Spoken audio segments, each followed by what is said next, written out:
My take on River Euphrates sound of fallen angels. A lot of people are talking about strange sounds of fallen angels under the River Euphrates. About 3 or 4 weeks ago, a video showing a man walking on the river shores of River Euphrates was circulating on the internet. On this episode, I want us to talk about that video. My take on River Euphrates' strange sounds of fallen angels.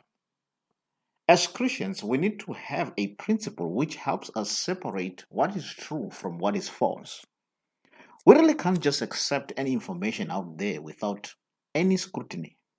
After all, the Bible says, prove all things, hold fast that which is good. It is our responsibility to prove all things, to try all things, and verify.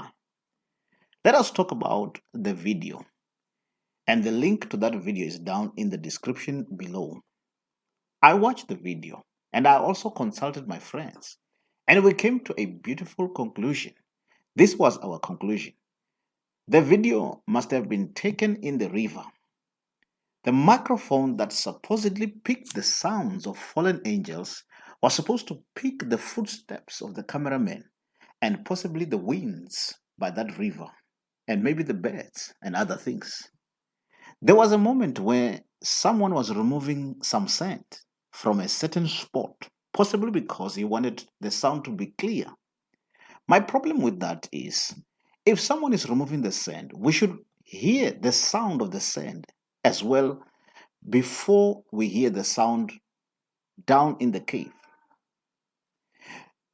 Maybe our conclusion is wrong. Just in case me and my friends were wrong, let us look at something else. My biggest problem with the video is that it is the only video which recorded these sounds, as far as I know. And we are encouraged in the Holy Scriptures to discard the witness of just one person. Deuteronomy chapter 17, verse 6. At the mouth of 2 witnesses or 3 witnesses shall he that is worthy of death be put to death. But at the mouth of 1 witness he shall not be put to death. You see, according to this scripture, we can't take a witness of just one person to conclude the whole matter. This is the principle for all of us. If all of us are speaking from one video, then something is wrong. There must be at least 2 videos by different people or different organizations to verify those sounds of fallen angels. That way, we can be sure that the sounds are actually there. How do we know that Jesus Christ truly rose from the dead? Very simple. When the women who went into his grave saw the Lord's body, saw that the Lord's body was not there, they ran to report to the apostles. When the apostles heard their report, they didn't just conclude that the Lord is risen from that one report. The Bible says they ran. The disciples or the apostles, they ran to the graveside to verify. That is what we are supposed to do as a church. We should go there at the River Euphrates and hear the sounds ourselves before we start making videos on the internet. The Bible says Peter and John ran to the grave.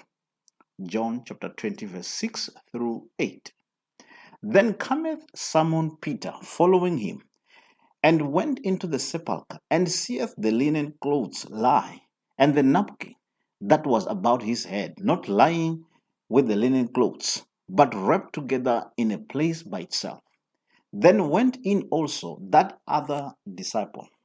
Now you understand who that disciple is. We made a video of that. You can watch that video.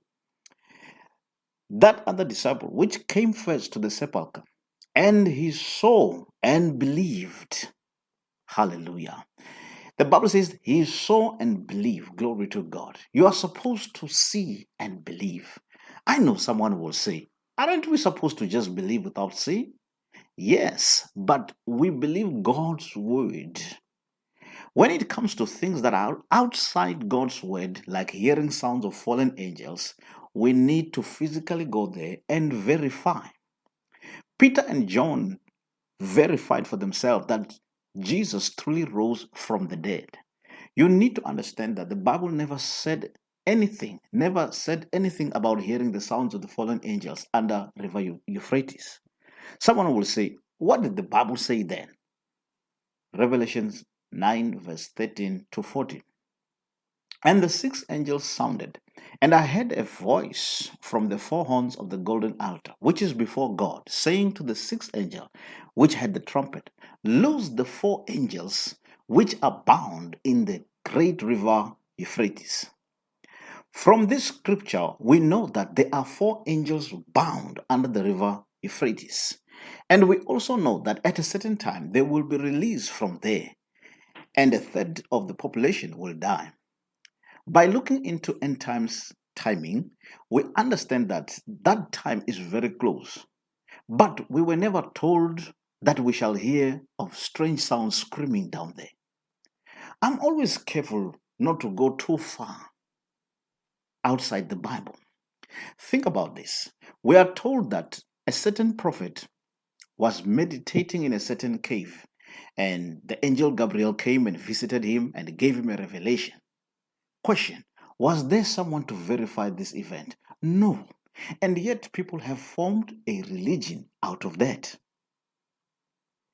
One of the many reasons I'm confident of my faith in Christ Jesus is that it can be proved, it can be verified. Jesus truly rose from the dead. And there are many people who can witness or who witness to this. 1 Corinthians chapter 13, verse 3 to 6. Paul says, for I delivered unto you first of all that which I also received, how that Christ died for our sins according to the scriptures, and that he was buried, and that he rose again, glory to God, the third day according to the scriptures, and that he was seen of Cephas, that means Peter, meaning that after the resurrection, Peter saw him. My God. Then of the 12 disciples saw him. Glory to God.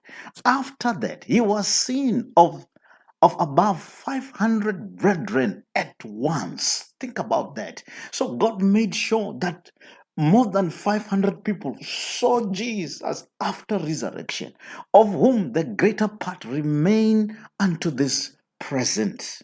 Glory to God. What Paul is saying is that at the time of writing, some people, part of that 500 people were still alive. In other words, you could have gone then and asked them, did you see Jesus? And they would say, we saw Jesus. We were there. Hallelujah. And then he says, but some are fallen asleep. In other words, some of them have died. So if an event has taken place and about 500 people can testify, it means it is true. That is why I'm a Christian. That is why I believe in Jesus.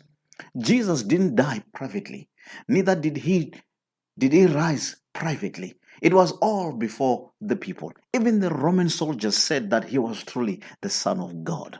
So any extra biblical information we discover must be tested, tried, verified, and then it can be presented to the people.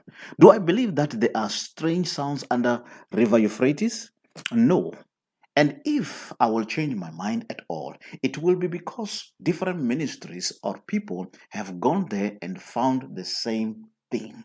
Until next time, this is Bishop Judah, dissolving doubts and explaining of hard sentences through the word of God. God bless you.